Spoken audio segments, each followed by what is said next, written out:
This is a special podcast presentation from 700WLW.com. This is Doc Thompson On Demand. Could vote as early as today. The House, the Ohio House, could vote today on S.B.5. It'll come out of the House committee then. If it gets signed into law, it would take effect 90 days as contracts expire. So what you've got is a bunch of government employee unions that are rushing to renegotiate their contract. See, here's the thing. As a bunch of the unions throughout the state were talking against Senate Bill 5, they tried to muddy the water, at very least ignore the fact that Senate Bill 5 does not crush current contracts. They were happy to let people assume that it did. They were happy to allow people to believe that it would simply break all contracts and every government worker would be put out in the cold to starve. That's kind of the way it was marketed. It was the end of the world. They knew that wasn't true. I mentioned it several times on the air that current contracts stay in place. If it's a 4-year contract, it stays in place. Now, when they go up to renegotiate, it's not even a complete done deal that they couldn't collectively bargain or the union would be broken. It would be up to the local community to decide. So even though they wanted to allow people to believe or just let people assume that it was crushing every contract, meanwhile, while they were out there continuing to fan those flames, local unions were working quickly to pass new contracts. Those that had contracts that were coming up, they were scrambling to get their contracts passed as quickly as possible. Why? So that contract would be locked in place a little bit longer. Because that one, again, SB5 wouldn't break that contract. It would continue until the contract was up. Now, if they did that to assuming that SB5 was going to pass, and that's probably a pretty good assumption, if they did that, they have to know that the law is going to change eventually. If the law is going to change eventually, they will eventually have to renegotiate whenever the contract is up that they're currently pushing through. They would have to then, whether that contract ends a year from now, 2 years, 10 years, or whatever, they would have to renegotiate based on the new terms. They would have to negotiate with the local community, maybe with collective bargaining, maybe not. My point is, why would they scramble to do this if they know eventually it's all going to change anyways? There will be a new system, new rules, new regulations. Things could change. The reason they rush to do it is to get one more year of power, 1 year more year to prop up the unions. 1 more year of them saying what they want, dictating control. 1 more year to try to get a couple of dollars or not see it cut. All of these things they were working to do. It was about the union. It wasn't about the job they're doing. It wasn't about providing a service for the community. They rushed to get these contracts done to protect union members. The fees they get, the retirements. That's what's been going on behind the scenes. And that's also the reason it's apparent to me that SB5 is probably needed. That you would rush to get this done, all the while fanning the flames. Fanning the flames that this SB5 is going to crush all unions. That it would crush all the current contracts. It looks like, let's see here. So far, we've had Lebanon schools. They just approved a contract last week. They rushed to get that one done. It didn't expire until June 30th. The International Union of Operating Engineers, it's maintenance repair workers for Hamilton County. There's a couple dozen of them or so. Their contract expires September 30th. They have expressed an interest in an early negotiation. Claremont Northeast School District contract expires the 31st. They've started negotiations. They want to start negotiations as soon as possible. The Cincinnati Fraternal Order of Police, theirs didn't expire until June. They just agreed to a contract extension through 2012. That's what's going on right now. It is about, let me scramble to see if I can go ahead and keep from getting any more cuts, see if I can save some union jobs, see if I can get an extension of what I'm making out. Whatever it is, Keep that little fiefdom in place. That's what's happening. And unfortunately, it's just prolonging the inevitable if SB5 passes. You're going to have to deal with this anyways. So how about a new approach? Instead of clinging on, instead of hanging on to something whose time has passed, let's come up with a new system. Let's come up with a new way to fund public or government workers, to fund them, to decide who's actually going to make what. Instead of fighting to hang on to something which has added, albeit only one piece to the problems we face today, it has added to it. Why are you hanging on? Why are you teachers hanging on? Are you afraid? Are you afraid, if you are a teacher, to base your income on your skills and abilities? Because that's what I'm seeing. That's certainly what it looks like to me. Ron Adler joins me now. He is from the Coalition, the Ohio Coalition for Quality Education. Hey, Ron, how you doing? Good morning. Thank you for having me here. What is the Ohio Coalition for Quality Education? Well, it's a grassroots advocacy organization that I founded 6 years ago. When we saw that I was currently serving on the board of several charter schools in Dayton, and we recognized that there were a lot of legislation that was being passed or considered that concerned us. And I just hopped in my car and drove up to Columbus and started meeting legislators and talking to others, stakeholder groups. We found there really were no voices representing public charter schools. And there are a lot of people that, and you were just talking about the teacher unions, but one, were putting up a tremendous amount of opposition, and I felt that there should be somebody representing them. So the long story short is that I stepped down from the board, so it wouldn't be a conflict of interest, founded the coalition, and we just, as I said, grassroots, we just drove around the state meeting all of the charter schools, and we are a member organization, and today we represent about 341 public charter schools, and we will soon be educating over 100,000 children in Ohio. So you're really advocating for charter schools? Charter schools, and really we're kind of expanding out this year into also educational choice. It says on our website, even though we advocate and represent public charter schools, we philosophically support anything that gives a parent an option for and their children for quality education. All kids are different. They all have different needs, and you might have 2 or 3 children in the same family, same parents, but they all may have different requirements, special needs, math and science, whatever it is, and we support all kinds of options. See, I think, and I've advocated many times, Ron, and you see if you agree with me on this, that we're at a point now where we need to come up with some new ideas. We need to break down some of the traditional things we have thought about education and do some things differently. Let's look at what's worked in the past. Let's keep some of those things. Let's get rid of some of the other stuff that doesn't work. Let's focus on 2 things: giving kids a true quality education and bringing costs down. And I think you can do both of those to a significant level with some new ideas if we get rid of these people who are simply worried about themselves. Well, I think you're true, and if the closer you get to education, the more you see that most of the laws and most of the rules and regulatory guidance is really designed to help the adult, not the children, and that has to change. And I think right now, probably because of the economy of our state and many others, that changes are going to happen. There just won't be any choice, and hopefully we can bring forth some of these changes you talked about, and probably do it for a lot less money.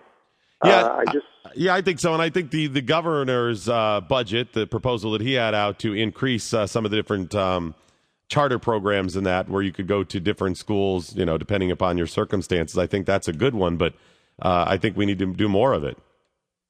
Well, there's no question about it. And Governor Casey came to Dayton, where I live, the other night, and showed the movie Waiting for Superman to the local community. And if you haven't seen it, basically they show a lot of statistics in it that said that we have just, and I don't want to quote the exact amount because I don't recall, but we've just ramped up spending in the United States, spend more than any other country, and basically our overall results are pretty well flat for the last 20 years.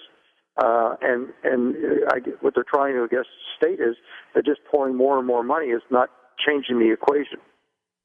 So what is the real problem? Why is it, Ron, lay it out point blank. Why do we keep spending more and more and more gobs of money at public education? You can look at the facts. That's not me making it up. Why do we keep spending more and more money but not see a result? What is the problem?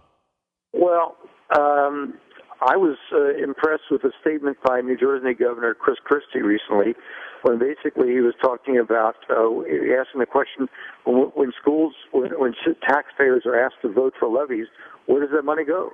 The talking points are it's for the kids, for the athletic program, for our music and arts program. But I think that certainly in Dayton, where I live, I believe it was published 80% of it goes for wages and pension benefits, leaving very little left for the kids and whatever costs are in the schools. There is a study that was done on Cincinnati teacher collective bargaining agreements, and I'd be glad to send you a copy, and you can link it onto your website. Yeah, please do. It has some of the provisions which are just going to make you just absolutely want to pull out your hair. I mean, we've got a lot of great teachers in Ohio, but the unions have just gone amok with some of their demands, and I think that from the standpoint of the local superintendents, the unions have their foot on their air hose. The unions control the only supply of teachers that are available to these school districts, and they almost have to, because if the districts resist, the unions will go on strike. And while you typically in the beginning have support from the community, once you have maybe a week or 10 days that they're on strike, parents are, particularly many of them single parents, say, I have to take off work. We've got to do something. You got to sell it. They bring a lot of pressure. The unions know that. So they really, the unions often just bludgeon the superintendents. Well, we also have to look at those, since you touched on those as well. The parents, quite often, and you teachers, you understand this better than I, the parents are driving administrators and teachers crazy, because every parent thinks their kid is the little snowflake, the little one who shouldn't be punished, who should be treated special, who's going to grow up to be, quarterback of an NFL team and then go on to be the president and cure cancer and all of this stuff, when you know what, your kid might just be a bad kid. So the teachers have to deal with that. The administrators have to deal with that. The teachers then have to deal with administrators and school boards who are crazy too. So there are a lot of problems, as I see, but certainly the unions are a part of it.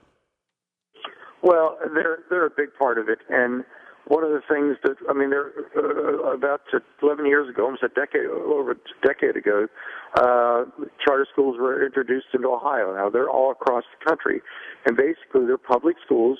They are publicly funded. They are usually privately run. They do not have to respond to some of the union rules as far as being part of the union or dismissing teachers, but they do have to follow all the state curriculum and all the state oversight and rules and so forth. And as a result, there aren't any charter schools in Ohio that have union teachers in their schools. Therefore, charter schools who do typically receive about 30% less funding than traditional district schools, they're able to get some significant results, some great results. You have in your area in Cincinnati schools like Cincinnati College Preparatory, Horizon Science Academy, Life Skill Centers, and they're all doing great. They're all operating with just a fraction of the funding. And I guess the question has to be discussed at some point, why does it cost so much more to operate public district schools than it is to operate public charter schools? And I think that the demands of the union have a lot to do with that. All right, Ron Adler from the Ohio Coalition for Quality Education. Please send me that link. I've already got your link up there, but I'll put that with it, sir. Thank you very much. Thank you so much. Just go to 700WLW.com. Look for my page, brought to you by the American Trading Company. Just got a traffic update. Very odd. Southbound 75 shut down at Lockland. There is a police chase and a SWAT team is involved. Southbound 75 shut down at Lockland. Police chase with the SWAT team involved. We'll, of course, have details right here on 700 WLW. Frank Marzullo from Fox 19. His Storm Tracker forecast says clouds today. Afternoon high around 48. You got rain changing to snow by dawn. Overnight low around 32. Could see some more rain tomorrow afternoon, high 48. And then a sun and cloud mix for opening day and a high near 50. Yeah, it's a little bit cold. Yeah, it's going to be some clouds, but at least no precipitation, and at least it's not freezing. 38 right now at 700 WLW. A bunch of people want to comment. Let's get to Wayne, Claremont County. How are you? Hey, I'm doing good. How are you? I'm doing fine, sir. Good. I want to come at this subject from a different point of view. All right. I know we're talking about all the teachers' unions and everything, but there's other unions that are involved with the rest of the support of the schools. Say, for instance, cafeteria workers, bus drivers, maintenance, all of those folks, custodians. And these are the people that are making maybe $30,000 or less. I know some of the teachers might be getting, that's probably one of the starting wages for teachers, and I'm not trying to cap on them, but I'm looking at this whole situation. It's going to affect them quite a bit, all the support, and we're not already not making that much money. They keep raising the insurance prices on us, layoffs on us. A lot of those people are losing their jobs. And now from Claremont County, the school that I'm with, the school has approached our union and say, we want to negotiate and we want to lock in a contract. So it's not our union approaching theirs, it's theirs approaching ours, the administration. That's interesting. To lock us in. Yeah, it's interesting. Go ahead. We've got to clarify, too. I mean, obviously, when we talk unions, we usually paint with a pretty broad brush because there's a lot of different unions involved, whether it's SB5 or that. But you've got government employee unions, and then under that umbrella, you've got teachers, you've got fire, police, whatever, you've got maintenance workers, you've got all these different groups underneath it. And then as a separate entity, you've got the trade unions and stuff like that, and then private business unions like auto workers and stuff like that. I appreciate your comments and thoughts. Listen, I would never suggest for a moment, because I don't believe that union members don't work. You absolutely work. Police, fire, you work hard. Teachers, you work hard. I wouldn't want to have to deal with a lot of those kids, and certainly not with a lot of their parents. Maintenance workers, you all work very hard. If you have a blue-collar job, you are doing manual labor. Those cold days or hot days, it's even worse. Not suggesting that. Not suggesting you shouldn't make a good living. I want the power to be in the local communities. That's the reason I like this. Allow the local communities to decide, as their community grows, shrinks, changes, that they can make those changes as well. And I still want to base pay on merit. I understand that there are some unique challenges when it comes to certain professions. It's not as easy with some. But you know what? It's not easy in my profession to base on merit as well. Or a lot of other private sector professions. How do you judge the performance of a doctor? Whether or not the patient dies? Whether or not they get better? How would you judge that? So let's say you've got a group of doctors or a hospital system. How do you judge their merit? Well, it comes down to an evaluation by their superiors. That's what it comes down to. That's what the rest of us face. Now, there may be certain specifics that go with it, ratings, or if you're a salesman, how many sales did you bring in? But it still comes down to an evaluation. Get some of your calls coming up on 700 WLW. Let's say thanks to Chili Rick for bringing up lunch for the crew today. Gold Star Chili. They got their veggie chili menu right now. The meatless chili loaded with healthy veggies and a flavor that's uniquely Gold Star. Veggie chili three-way, $4.99. The veggie cheese burrito or burrito bowl, $5.99. And the veggie chili salad is $5.59. It's Gold Star, the flavor of Cincinnati. So it looks like the committee is going to vote on SB5 today. They did change some things in the bill. The new version is expected to have language that guarantees police and fire the right to collectively bargain for safety equipment. Does that change your opinion? If you're a cop or a firefighter, does that change your opinion of SB5? I ask that because that's been one of the main concerns I've heard when it comes to firefighters. Two main concerns firefighters that have called in some of the reps is safety. Well, Doc, you don't understand. We need certain equipment. And if we're not able to collectively bargain, then we wouldn't be able to get the best equipment. The equipment would get old and it would put our lives in jeopardy and those people that we are trying to help or save. So if there is language guaranteeing collective bargain rights for fire equipment or safety equipment, would that change your mind? The other issue I usually hear from police and firefighters is that it's difficult to judge them on their merit. And I think I've already addressed that one. It's difficult to judge anybody on their merit. Certainly you have unique situations. Some of the other language guarantees unions and their members the right to talk to lawmakers during contract negotiations. Well, of course, they should be able to do that. That was one of my objections. I think it was ridiculous to say that you would never be able to talk to any lawmaker in your city, county, state, whatever. Of course you should be able to talk to them. You should be even be able to discuss the things going on with your job and the amount you make. Not in a collective bargaining sense, but if you've got a lawmaker, you go to a town council meeting or something, you as a firefighter ought to be able to say, listen, this is a real challenge. This is something I, as a firefighter or teacher or whatever, these are the challenges I'm facing. And I don't think I make enough. You ought to be able to say those things to them. So that, I think, is a very good thing. One of the other things, and I'm not so sure how I feel about this one. It sounds nice. It sounds like the nice thing to do, but I'm not sure. It would remove jail time as a penalty for public workers who go on strike. That I'm not so sure about. Well, there has to be a penalty, doesn't it? If you say you cannot go on strike and you are a government worker and it is a safety issue, well, there's got to be a penalty. In our society, what penalties do we impose on people? Jail time, fines, community service? So depending on how that was worded, I'm not 100% on it. Let's get back to some calls here. Go to George in a car. I'm sorry about that. George in a car. Hello. You're on 700 WLW. Hi. Earlier you asked why all this money spent on education and we're still getting poor results. I have two family members. One, my wife is a piano teacher, teaches private lessons one-on-one. Stepdaughter is a tenured college professor. She deals with adults. Every single year between the two of them, they have to deal with more and more students that have no training in learning. They know facts, they know figures, but they can't apply anything in an abstract way beyond what they were taught because the ability and the knowledge of how to learn is what's missing from modern-day education.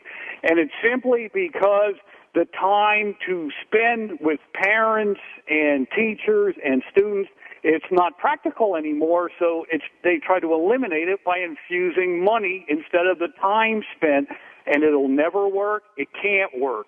And you talk to any teacher anywhere, and they will probably tell you that the kids they deal with year to year anymore have less and less ability to learn.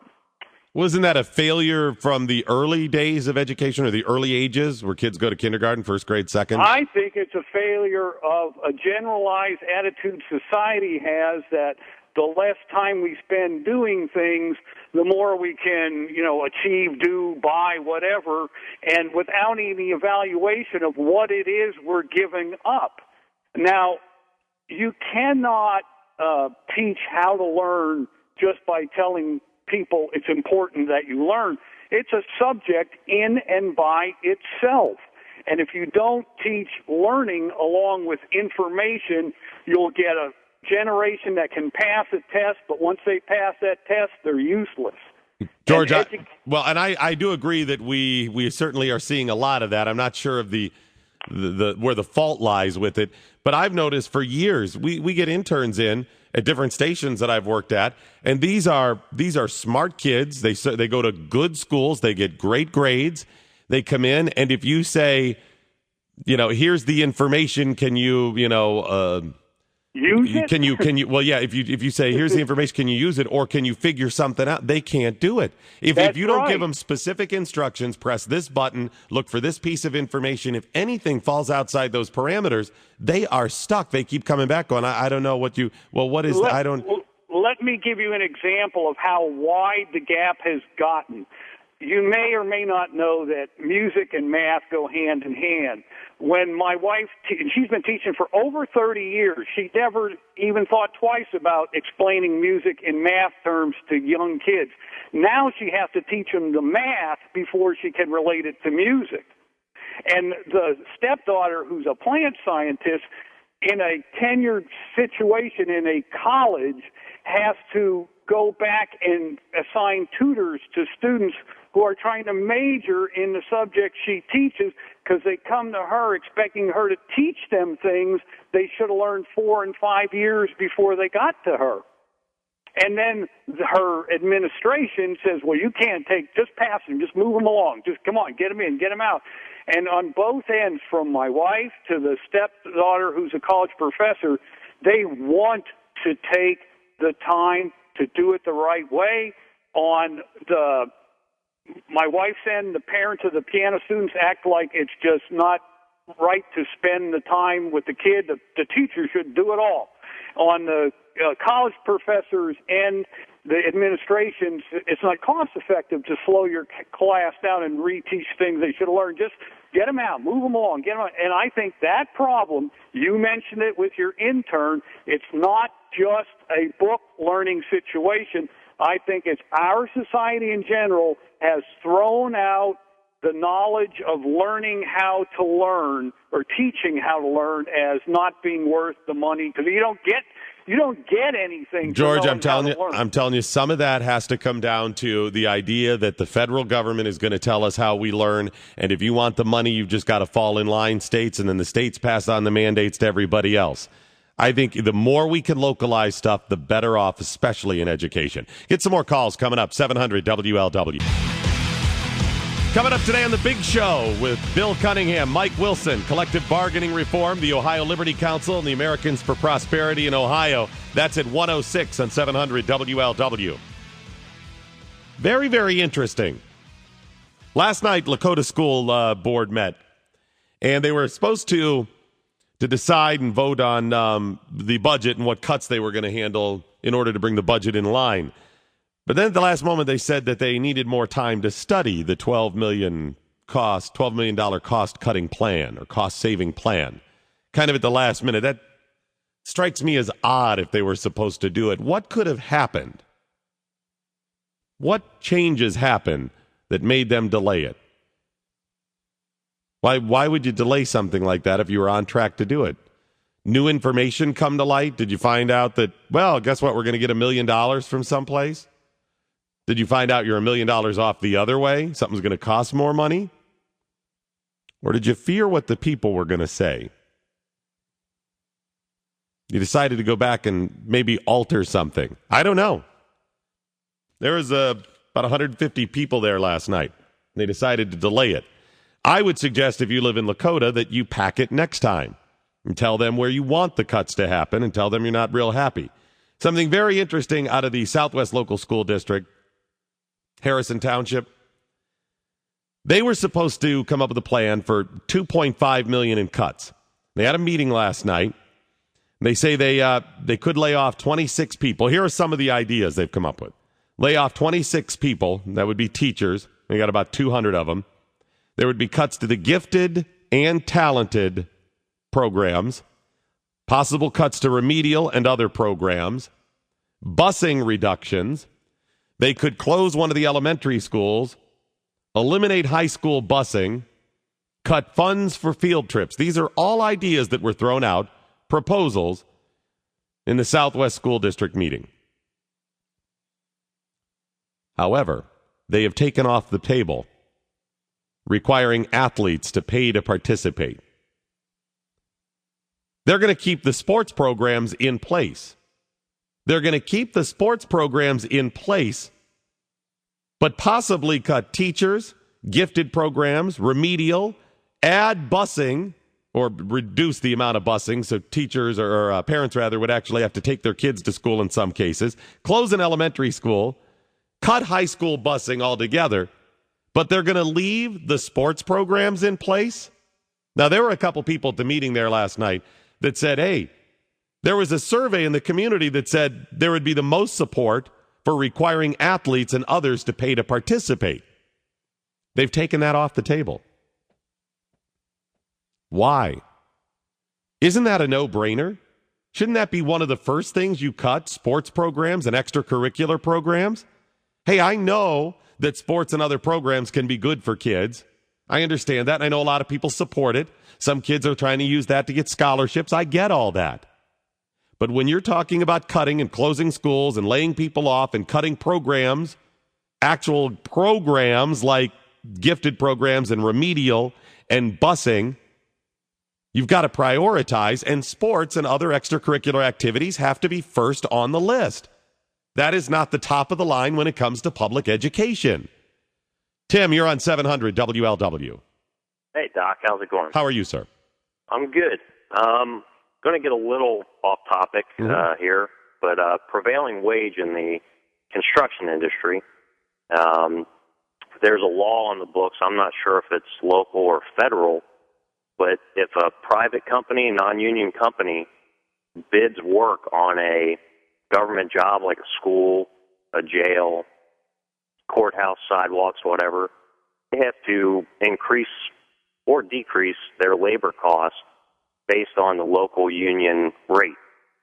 So when you submit a bid, you're given a paper for that locality that has the local union wages. So if a company typically pays $13 to $15 for their labor and the local union rate is $26, the government is mandating that you pay twice as much for the same work. Yep. Yeah, you're right. And I'm pretty sure that's a federal law. And if I remember the details, it comes down to when you're doing public works programs. Correct. Yeah. And I was a concrete laborer and it affected me. But I mean, I can't believe that, the government, I mean, obviously I can believe it through lobbying, but that they mandate they pay more for services. Well, the idea behind it was they didn't want people coming in undercutting those unions. And, of course, you're right, it's years and years of lobbying. The problem is it has added, even at times unnecessarily, where a company could do something cheaper, where they say, no, we don't need to pay that union wage. We pay people well. We can do it cheaper. Everybody's happy. Everybody's good. No, you have to pay that wage.